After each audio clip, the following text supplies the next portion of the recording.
Voltamos com o nosso Sempre com Você nessa tarde de quinta-feira. E daqui a pouquinho, então, nós vamos bater um papo com o Rodrigo Zocal, ele é defensor público. Nós vamos falar sobre o Dia Nacional do Combate ao Trabalho Infantil. Então, fique conosco, se quiser participar, 3349-1015, 993470532, tá bom? E antes mesmo de eu bater um papo com o Rodrigo, quero convidar você a ver comigo o nosso VT para viver melhor.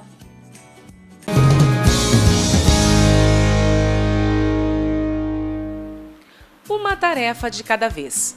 Em vez de tentarmos sempre fazer 1000 coisas e uma coisa em simultâneo, vamos concentrar-nos numa tarefa de cada vez. E isto vai mudar a sua vida como? Será mais eficaz em cada tarefa que iniciar e no final conseguirá fazer mais e melhor. Em geral andará menos estressado e os seus dias revelar-se-ão mais felizes. Concentre-se apenas num objetivo. Da mesma forma que é mais eficaz concentrar-se numa tarefa ou num hábito de cada vez. O mesmo raciocínio é aplicável aos grandes objetivos da nossa vida. Embora possa não parecer, concentrar-se exclusivamente num único objetivo é a forma mais infalível de o concretizar.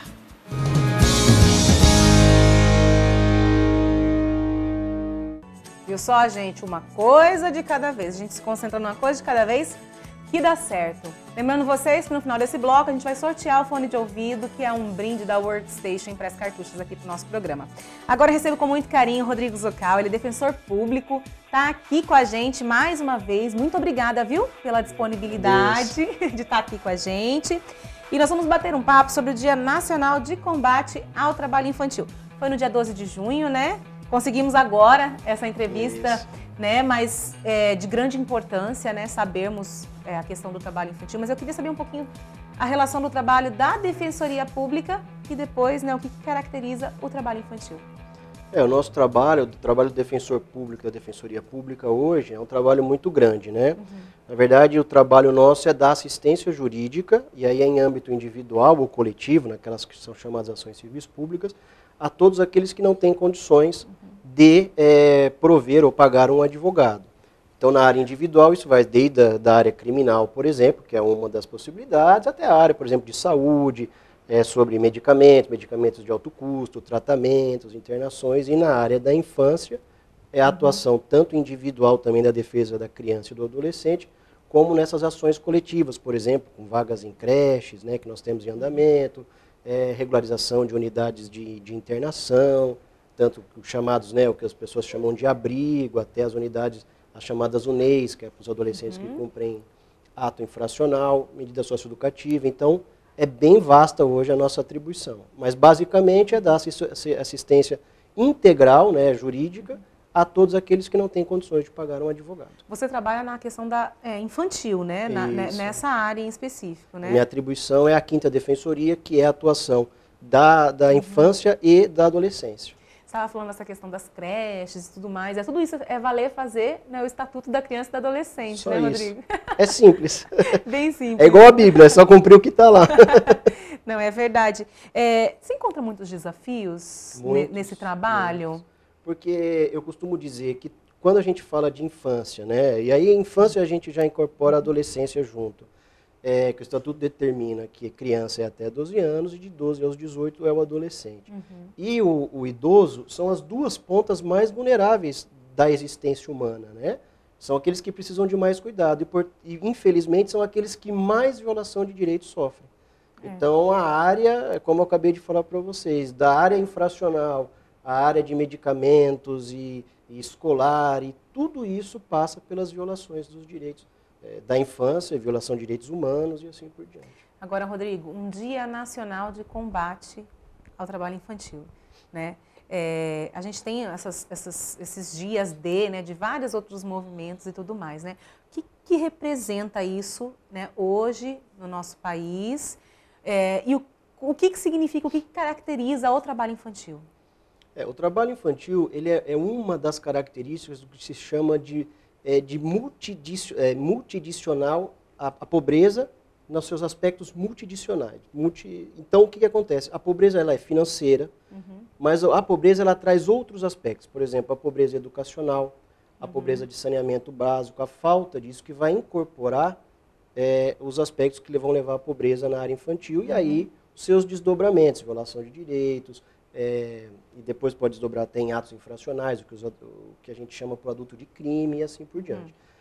O aspecto do trabalho infantil é um aspecto muito problemático na nossa sociedade, porque ele traz um viés muito complicado para este adolescente ou essa criança, porque crianças às vezes trabalham, infelizmente, no nosso país, que vai gerar essa miserabilidade. Por isso, só para a gente ter uma ideia.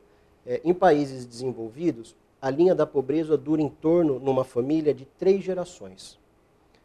No Brasil, nós temos uma média de 9 gerações, ou seja, continua sendo pobre, uma média de 125 anos para que uma família possa sair da linha da pobreza. Isso porque nós temos 55 milhões hoje de crianças e adolescentes no Brasil, é a estimativa, Unicef e IBGE. Desses 55 milhões, basicamente 10 milhões, 11 milhões de crianças estão em lares que não têm saneamento básico. 10 milhões, vejam como esses números estão muito próximos, né? 10 milhões de crianças e adolescentes estão fora da escola, completamente fora. Os dados da Unicef dados trazem que de uma a cada 5 crianças e adolescentes tem algum problema de defasagem escolar, então, além desse número enorme, e 3 milhões de crianças, não são adolescentes, crianças que hoje trabalham e têm alguma forma de trabalho remunerado. E dessas, 90% das crianças vão abandonar a escola. E que acho que a gravidade da questão do trabalho infantil é justamente esse conflito que a gente tem. A gente tem uma evasão escolar muito grande no Brasil, né? A gente não tem ainda uma educação de base que seja forte. A gente sabe de casos, por exemplo, de crianças que vão para a escola para comer, né? Então, talvez seja um cerne muito conflituoso, né, nesse momento. Agora, doutor, tem a questão do trabalho doméstico. Eu queria entender um pouquinho isso, porque as pessoas confundem um pouco a questão do trabalho infantil, né, trabalho doméstico. Eu sempre trabalhei na minha casa e eu nunca morri, né? Tem 2 aspectos importantes. O primeiro aspecto de uma forma rápida, né, porque a gente poderia aqui falar bastante, mas o trabalho da pessoa humana, ou seja, daquele adolescente que tem menos de 14 anos, ele é proibido, seja ele qual for. Menor que 14 anos não pode trabalhar. De 14 aos 16, ele vai trabalhar como aprendiz, que é uma categoria à parte. Dos 16 aos 18, o adolescente pode trabalhar, desde que tenham alguns requisitos. Quais são esses requisitos? Por exemplo, ele não pode trabalhar no período noturno, só para a gente ter uma ideia. Período noturno... O menor aprendiz. Não. Nós estamos falando agora de 16 para cima. Menos que 14 não trabalha. De 14 a 16, só aprendiz, só na qualidade legal de aprendiz. E dos 16 aos 18, ele pode trabalhar, desde que não seja em horário noturno. Então, o trabalho urbano é das 10 às 5. O rural, basicamente, das 8 da noite às 5 da manhã, se for pecuária, e 9 às 5 para o trabalho de lavoura. Bom, esse é o período noturno. Não pode ser perigoso, insalubre, penoso. Não pode prejudicar ou impedir o estudo do adolescente, a frequência à escola, e uma série de outros elementos. Por quê? Porque quando você tem o trabalho do adolescente, o que se tem em mente não é o trabalho dele como produção, não é o número que ele produz, e sim a capacitação desse ser humano jovem para a cidadania, para a vida em sociedade, para o trabalho em si no futuro. Esse é um primeiro aspecto. Segundo aspecto, porque nós falamos, aí vem a cultura nossa, né? Eu sempre ouvi, eu vivi em cidade pequena muitos anos da minha vida, né? E como defensor público. Então as pessoas falavam, doutor, eu sempre trabalhei na lavoura, o trabalho tira a criança do crime, não é? Que a gente ouve. Bom, primeira coisa, a criança ela não é cooptada pelo crime ou pela organização criminosa quando ele tem uma capacidade, e é isso que a gente falou, os trabalhos públicos são no sentido de você tirar essas dimensões da pobreza que a gente falou. Então, educação integral de qualidade, aí a criança não vai só para comer, né? A capacitação muitas vezes dos pais, o encaminhamento, tudo isso que eu estou falando para você, E para vocês está no Estatuto da Criança, né? Estou falando de uma forma... Então, a capacitação dos pais, muitas vezes os pais estão envolvidos com drogas e álcool, colocação dessas pessoas em programas do próprio adolescente. Então, são projetos sociais que tiram crianças da criminalidade e adolescentes. E é um pouco mais profundo, mas para a gente entender. A outra questão é que hoje, no mundo em que nós estamos, né, após a Revolução Industrial, hoje nós estamos após a Revolução Industrial num outro modo, que é o modo de globalização. O mundo está precisando, e portanto o Brasil está dentro do mundo, não tem como a gente viver à parte, a gente não é uma ilha, né? Cada vez mais você vai ter a necessidade de trabalhos capacitados, especializados. Vamos dar um exemplo?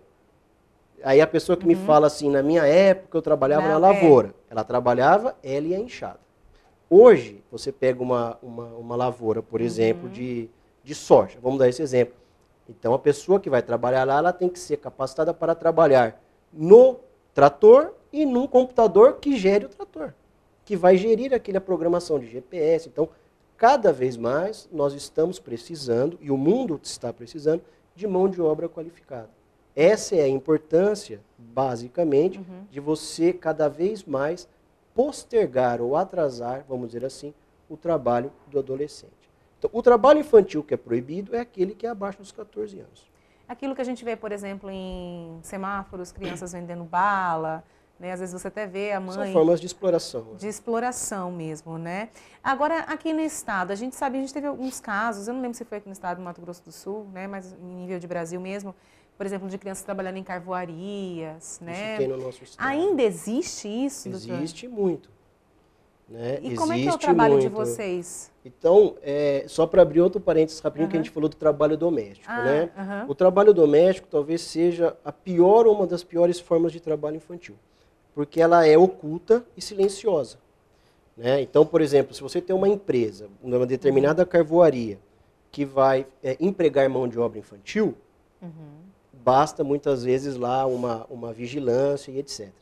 Quando você tem crianças e mesmo adolescentes que trabalham em condições perigosas ou alguma coisa assim, no sentido de trabalho doméstico, você muitas vezes, isso vai perdurar anos, porque ninguém nem percebe que muitas vezes a criança que vem de um outro estado para servir aquela família e muitas vezes nem remuneração recebe, ela, às vezes trabalha de babá em troca de comida ou alguma coisa assim, às vezes para aquelas pessoas que vivem ali na vizinhança, às vezes acham até que é uma sobrinha ou uma filha, ou assim por diante.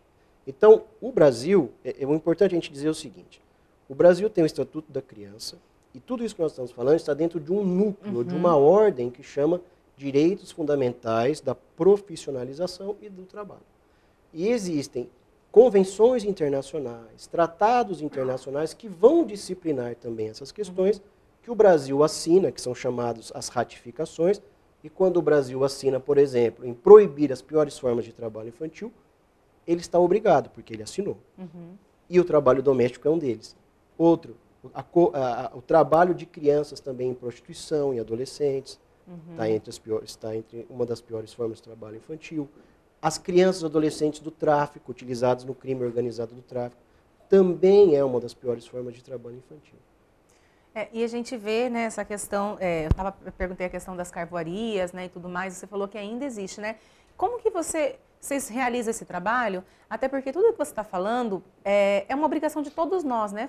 Nós, como sociedade, fazemos cumprir o Estatuto do ECA, né? E parece que é algo muito distante da gente, algo que nunca vai estar perto. Eu me eximo dessa responsabilidade, deixa que lá a Defensoria Pública resolve, né? Deixa que o outro setor resolve. Como que a gente entende o trabalho de vocês e também a coparticipação da sociedade como um todo? Porque eu acho que dentro da sociedade a gente precisa quebrar muitos paradigmas ainda, né, com relação a isso. Primeiro é um dever legal. Tanto a Constituição Federal quanto o Estatuto determinam de formas quase iguais, vamos dizer assim, o texto da lei que diz. É um dever da família, primeiro. Depois, da família, da comunidade, que é o que circunda, depois da sociedade e depois do poder público. Todos estes em união. Não é assim, a família não fez, o poder público tem que... Não, você não é um caminho a se percorrer. Todos nós somos devedores da infância. Ou seja, por que isso? Porque a Convenção dos Direitos da Criança determina que toda criança, e aí para a Convenção, criança é aquele que tem até 18. Então a gente tem que ler criança e adolescente. São credores de direitos. Se eles são credores, nós somos os devedores. Então, todas as violações de direitos na área da infância têm que ser de responsabilidade de todos. Um exemplo. Uma determinada escola infantil, pública, por exemplo, serve café, dando um exemplo, e bolacha no almoço. Isso é uma violação de direitos. É um exemplo que eu estou dando. Né? E muitas vezes eu já eu tive casos práticos na minha vida disso, em que eu tive problemas com os pais. Porque os pais chegaram para mim e falaram, mas ele está comendo bolacha. Quando a lei determina que a alimentação tem que ser de qualidade. Inclusive com verduras, legumes, porcentagem apropriada de carboidratos, de proteínas. Então, são tantas as violações que faz muitas vezes com que aquele que está tendo o direito violado ache que ele não está tendo. Que é normal, né? Exatamente, que não está ocorrendo essa violação. Então é muito grave isso. Por isso que é um dever de todos esse trabalho de amparo. E o nosso trabalho é um trabalho de assistência jurídica, como eu disse, de ações individuais, quando for o caso. Vamos supor uma criança que esteja sendo maltratada.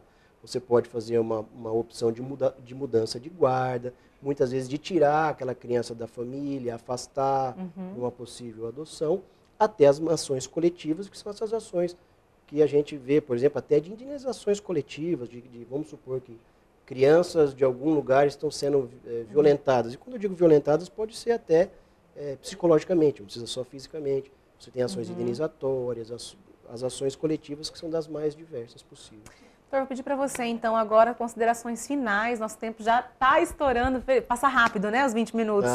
E essa matéria a gente pode ficar aqui um ano falando. Mas eu vou pedir para o senhor, quiser voltar a outra data, para a gente continuar esse assunto. Se vocês me convidarem, eu agradeço. Está aberto. Vou pedir suas considerações finais, então, né? Do que é importante que todos nós saibamos.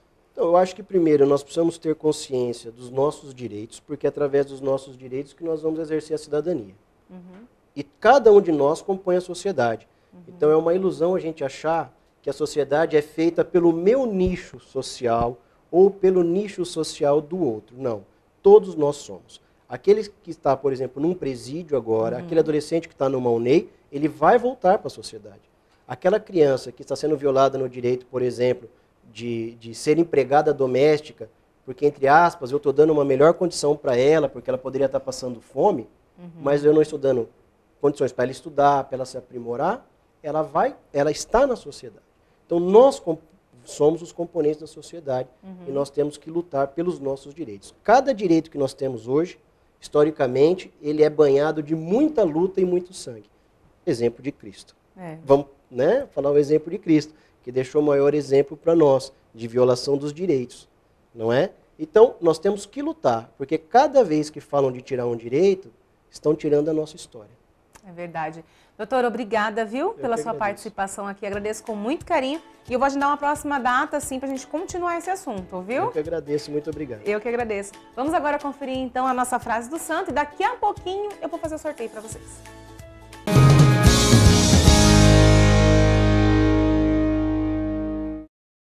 Não basta fazer coisas boas, é preciso fazê-las bem. Santo Agostinho.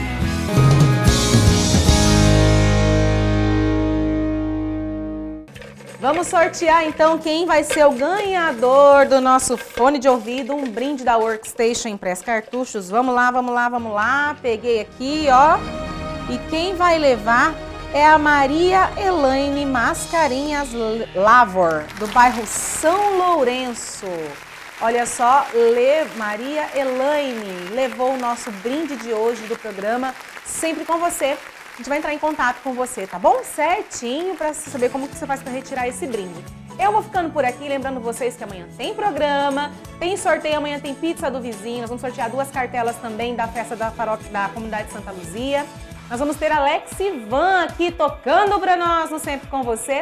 E vamos também receber a presidente da AGEAB, que vai bater um papo com a gente sobre esse sorteio que vai ter das casas agora no sábado. Vamos saber como é que funciona esse sorteio, a galera que foi habilitada para isso, tá bom? Então eu te espero amanhã, 1h45, aqui pela TV Imaculada Conceição.